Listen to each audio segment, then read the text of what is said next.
Now it is quite controversial. One official Panchen Lama.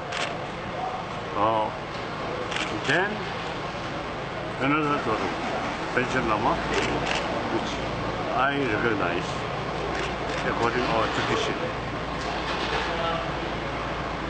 So I hope the official Panchen Lama also, you see, I think study quite well under the guidance of one good teacher. Then the Panchen Lama, which I recognize, some time back, you see, no news, disappeared. But then, according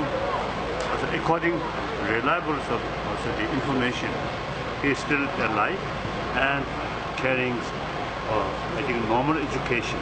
So we'll see. Yeah, traditionally, you see, sometimes, now for example, I think, I think at least, 1 century ago, one very famous Tenzin Wanbo, his name Tenzin Wanbo, his reincarnation, 5 reincarnation,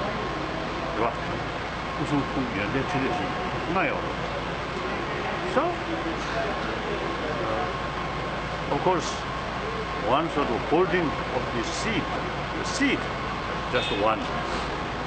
But then something like manifestation of the previous reincarnation. You see, there could be more like that. Thank you.